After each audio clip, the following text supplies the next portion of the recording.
आता थेट जाऊयात, खासदार संजय राऊत सध्या बोलतायत. खूप वर्षाने अकोल्यात आलो आहे. विशेषतः लोकसभा निवडणुकीच्या निकालानंतर सगळेच पक्ष हे विधानसभा निवडणुकींच्या तयारीला लागलेले आहेत. काँग्रेस असेल, राष्ट्रवादी काँग्रेस असेल, शिवसेना म्हणून महाविकास आघाडी आणि समोरचे सुद्धा लोक आहेत. लोकसभा निवडणुकीमध्ये महाराष्ट्रानं नरेंद्र मोदी यांच्या नेतृत्वाखालच्या, मोदी शहांच्या नेतृत्वाखालच्या, देवेंद्र फडणवीसांच्या नेतृत्वाखालच्या महाराष्ट्रातील भाजपाचा दारुण पराभव केला. आमच्या काही जागा फार थोड्या फरकाने गेल्या, त्यातली अकोल्याची सुद्धा. ह्या वेळेला अकोल्याची जागा आम्ही जिंकू अशी आम्हाला खात्री होती, पण तिरंगी लढतीमध्ये ते जमलं नाही. पण विदर्भात चांगलं यश मिळालं, मराठवाड्यात यश मिळालं, मुंबईत यश मिळालं. आता तयारी विधानसभेची आहे आणि आम्ही सगळे नेते बराच काळ मुंबईच्या बाहेरच आहोत. काल बुलढाण्यात होतो, आज अकोल्यात आहे, मग संभाजीनगरला जाऊ. या राज्यातलं वातावरण हे असं आहे की कोणत्या परिस्थितीमध्ये सत्ता बदल होईल.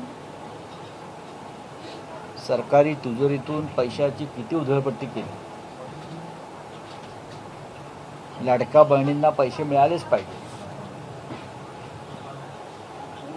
पण जो 1500चा आकडा आहे तो आमचं सरकार आल्यावर त्यात भरघोस वाढ. लोकसभा निवडणूक हारल्यावर लाडक्या बहिणींची आठवण झाली. तोपर्यंत फक्त फुटलेले लाडके आमदार, फुटलेले लाडके खासदार यांच्या पलीकडे यांचं लाडकं कोणी नव्हतं. एकेका आमदाराला 50-50 कोटी देण्यात आले, खासदारांना 100-100 कोटी देण्यात आले. आताही नगरसेवक असतील शिवसेनेचे, पदाधिकारी असतील शिवसेनेचे, त्यांना फोडण्यासाठी कोट्यवधी रुपये खर्च होतो, पण लाडक्या बहिणींसाठी 1500. याच्यावर प्रचारात चर्चा होईलच. निवडणुका वेळेत झाल्या, घ्यावाच लागतं. तर नोव्हेंबरमध्ये या राज्यामध्ये सत्तांतर झालेलं तुम्हाला दिसेलच आणि त्यासाठी महाविकास आघाडी मजबूतीनं काम करते. तीनही पक्ष एकत्र आहेत.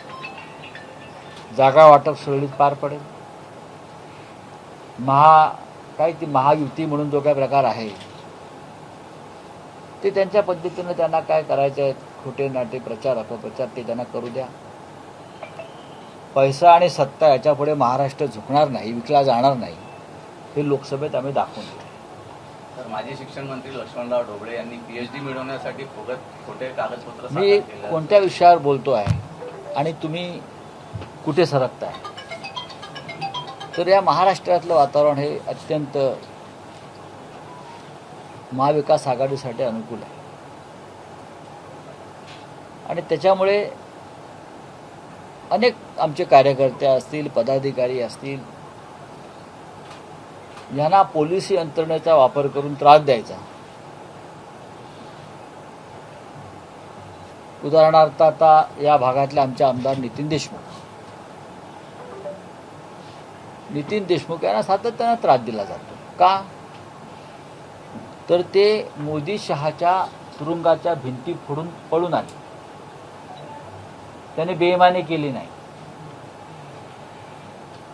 सुरतमधून ते पळून आले, ते 50 खोक्याला विकले गेले नाहीत आणि मग शेवटी चार्टर प्लेननं त्यांना इथे पाठवण्यात आलं.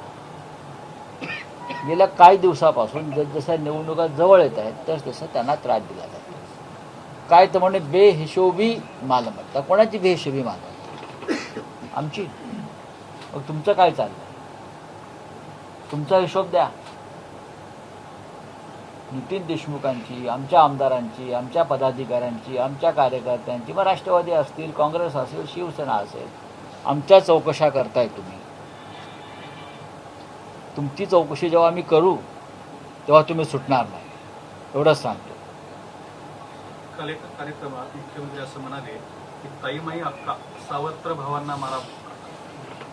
या महाराष्ट्रात सावत्र कोणी नाही. आमचं सावत्र कोणी असेल तर दिल्लीमध्ये मोदी आणि शहा हे महाराष्ट्राला सावत्रपणाची वागणूक देतात. महाराष्ट्राचा सावत्र भाऊ नाही, भाऊच नाही आहेत ते. देवेंद्र फडणवीस, नरेंद्र मोदी, अमित शहा यांनी जेवढं महाराष्ट्राचं नुकसान केलेलं आहे तेवढं गेल्या 100 वर्षात कोणी केलं नसेल. आणि मुख्यमंत्री हे लोचट मजनू आहेत बरं का. इतका लोचट मुख्यमंत्री दिल्लीच्या दारातला आम्ही पाहिला नाही. महाराष्ट्राचा नाही तर मी देशातला म्हणतो. यापूर्वी देशामध्ये दिल्ली पुढे झुकणारे खूप मुख्यमंत्री पाहिले, पण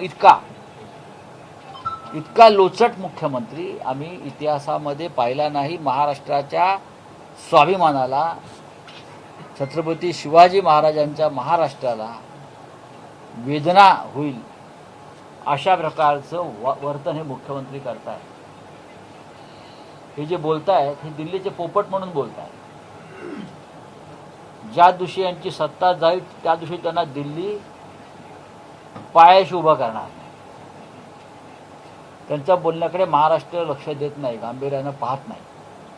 महाराष्ट्राला बदल हवा आणि हे घटनाबाह्य सरकार घालवण्यासाठी आम्ही त्यासाठी कंबर कसतो आहोत. राष्ट्रवादी अजित पवार गटाच्या आमदारांनी मंत्र्यांच्या ज्या फायली आहेत विकास कामांच्या त्या मुख्यमंत्री कार्यालयात होल्डर आहेत, त्यामुळे त्यांच्यामध्ये नाराजी बसत आहे. त्यांचा अंतर्गत प्रश्न आहे. प्रत्येक फाईल जी आहे माझ्या माहितीप्रमाणे मंत्रालयातली आणि ती जर देण्याघेण्याची असेल तर त्याकडे हल्ली दिल्लीचं फार लक्ष आहे. रावसाहेब, लोकसभेच्या आधी प्रकाश आंबेडकरांना आपण सोबत घेतलं होतं. आता मध्यंतरी स्टेटमेंट होतं की शिंदेची शिवसेना हीच सेना आहे. या म्हणजे विधानसभेच्या असं आहे की प्रकाश आंबेडकर हे आंबेडकर आहेत. आम्ही बाबासाहेब आंबेडकरांना मानतो आजही. या देशावर डॉक्टर आंबेडकरांचे उपकार आहेत. प्रकाश आंबेडकरांना जर त्याचं भान असतं त्याने अशा प्रकारची वक्तव्य केली नसती.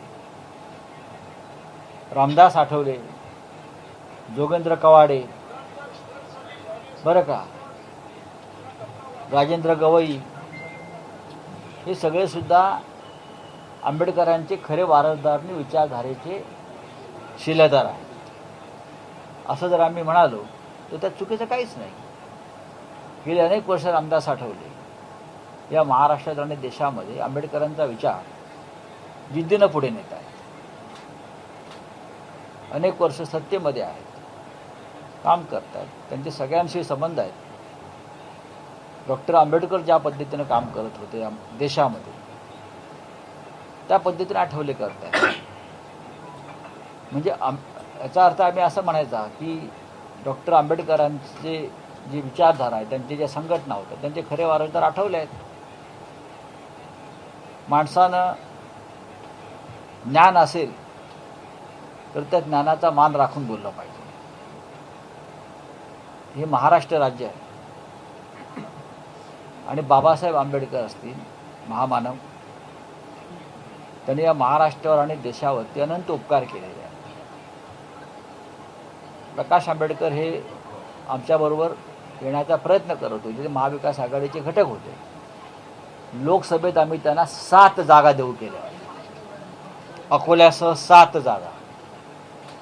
तरी ते ज्यांच्या बाजूला वळले तो काय डॉक्टर बाबासाहेब आंबेडकरांचा विचार आणि भूमिका अजिबात नाही, अजिबात नाही.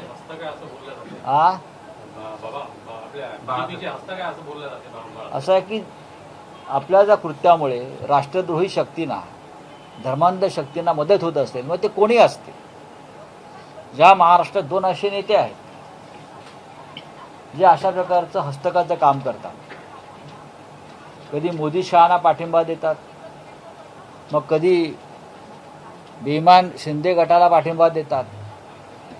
हे 2 जे नेते आहेत या महाराष्ट्रातले, त्यांच्यावर आता महाराष्ट्राला विचार करण्याची वेळ आलेली आहे. लोकसभा निवडणुकीमध्ये या नेत्यांचं कोणी ऐकलं नाही. पाडापाडी करणं आणि त्या बदल्यामध्ये व्यवहार करणं हे या नेत्यांचं काम आहे. खरं म्हणजे आपण सगळ्यांनी एकत्र येऊन या धर्मांध शक्ती, महाराष्ट्रद्रोही शक्तींना धडा शिकवायला पाहिजे. पण तसं न करता खरं म्हणजे या लोकांनी फक्त महाराष्ट्रात नव्हे तर संपूर्ण देशात त्यांचे उमेदवार उभे केले पाहिजे, म्हणजे त्यांना जास्त पैसे मिळतील. महाराष्ट्रात त्यांना कमी पैसे मिळतात, देशात त्यांनी निवडणुका लढवाव्यात आणि मोठा व्यवहार करावा. तुम्ही स्पष्टपणे बोलता ते दोन नेते कोण आहेत, त्याची नावं घ्या. या राज्याच्या जनतेला माहिती आहे. रावसाहेब, काल अजितदादांनी म्हटलं होतं की माझ्या लाडक्या बहिणीच्या विरोधात पत्नीला उभं करून मला पश्चाताप होतोय. आणखी कशा कशाचा पश्चाताप त्यांना होईल? अजित पवारांना ही उपरती कशी झाली मला माहीत नाही, पण त्यांनी एक एजन्सी नेमलेली आहे गेल्या काही दिवसापासून सल्ला देण्यासाठी. आतापर्यंत ते आपल्या प्रिय काकांच्या सल्ल्याने चालत होते, तोपर्यंत त्यांचं बरं चाललं होतं. काकांची साथ सोडल्यावर त्यांची अधोगती सुरू झाली, त्यांची पावलं चुकीच्या दिशेने पडू लागली. हे लोकसभा निवडणुकीत दिसल्यावर त्यांनी एक एजन्सी नेमली. ही एजन्सी नेमण्याची जी काय एक पद्धत आहे ही भारतीय जनता पक्षाने आणली. याचा अर्थ राजकारणात त्यांना काय कळत नाही. ते त्यांच्या सल्ल्याने त्यांचे विधान आलं असेल. जे ज्ञान या राज्याच्या सामान्य जनतेला होतं त्यावेळेला की करतात ते चुकीचं आहे. बारामतीमध्ये भाऊ बहीण विरुद्ध पत्नी हा सामना चुकीचा आहे हे महाराष्ट्रातल्या सामान्य जनतेला कळत होतं. ते 4-5 वेळा उपमुख्यमंत्री राहिलेल्या व्यक्तीला कळलं नाही. याचा अर्थ ते राजकारणात फिट नाही. राखी बांधून घ्यायला जाणार आहे. ते काही विधानसभा निवडणुकीच्या आधी ते काही करू शकतात.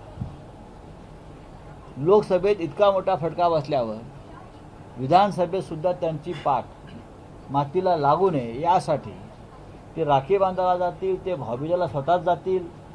आता प्रश्न आहे सुप्रिया सुळे काय करतात. सुप्रिया सुळेंसाठी महाराष्ट्र लढला बारामतीमध्ये, हे लक्षात घ्या. त्यांना पश्चाताप झाला तर महाविकास आघाडीत परत घेणार का? त्यांना पश्चाताप कधीच होऊ शकत नाही.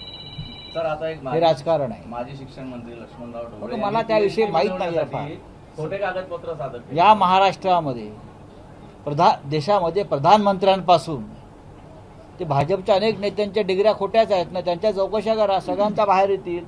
बोगस डिग्र्या छापल्या जात आहेत या महाराष्ट्रामध्ये आणि त्याचं वाटप होत आहे. बोगस युनिव्हर्सिटी निर्माण केल्या आहेत परदेशात आणि त्याची ऑक्सफर्ड, हार्वर्ड, केम्ब्रिजची तुम्ही न्यायालयात जाऊन अशा अनेक खटले सुरू आहेत. प्रधानमंत्र्यांच्या डिग्रीचाच जिथे वाद आहे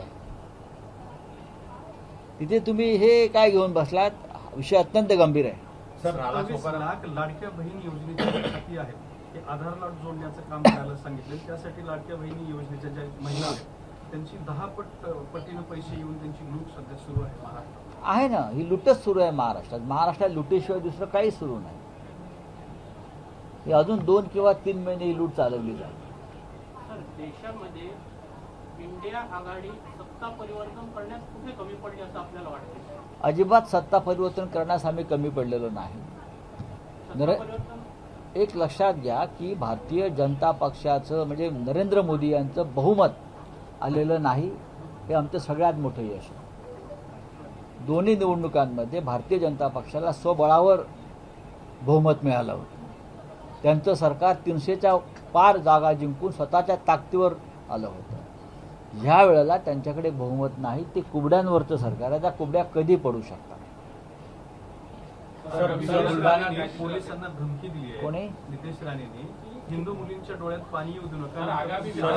बदली करून सर, नाल्यासोपाऱ्यामध्ये बोलणार नाही. एका 14 वर्षीय मास्क लावतात जिथं बदली चला. एबीपी माझा, उघडा डोळे बघा नीट.